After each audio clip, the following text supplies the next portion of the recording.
गरीब किसान की कहानी। किसी गांव में एक किसान रहता था। इस संसार में वो बहुत ही गरीब था। उसके पास जमीन का एक छोटा सा टुकड़ा था जिस पर वह खेती करता था। उसका गुजारा अत्यंत कठिन तरीकों से होता था। एक दिन सूरज की गर्मी चरम सीमा पर थी, परंतु किसान हमेशा की तरह खेत में काम कर रहा था।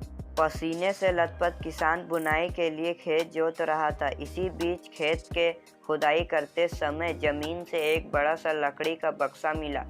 किसान ने सावधानी से बक्से को निकाला। पहले तो उसके समझ में नहीं आया कि बक्से का क्या करे।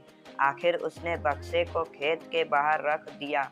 उसे साफ करके जो रोटियां वह घर से लाया था वह बक्से में रख दी और अपने काम में जुट गया।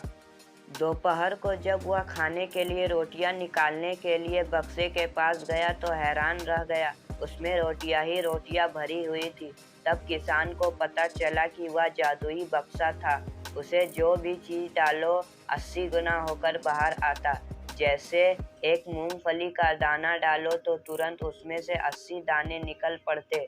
किसान ने तृप्त होकर खाना खाया और उसके बाद किसान संतुष्ट होकर बक्से को घर ले आया। बक्सा मिलने के बाद किसान बहुत खुश था। उसे लगा कि उसके सब दुख दूर हो गए। वह लालची नहीं बल्कि धैर्यवान व्यक्ति था। उसने बक्से का दुरुपयोग नहीं किया। उसे जब भी किसी चीज की जरूरत होती तो बक्से से तुरंत प्राप्त कर लेता। समय गुजरने के साथ साथ उसके बक्से के बारे में गांव के जमींदारों को पता चला। जमींदार बेहद लालची था और उसे लगा कि ऐसी ही जादुई चीज पर तो उसका अधिकार होना चाहिए।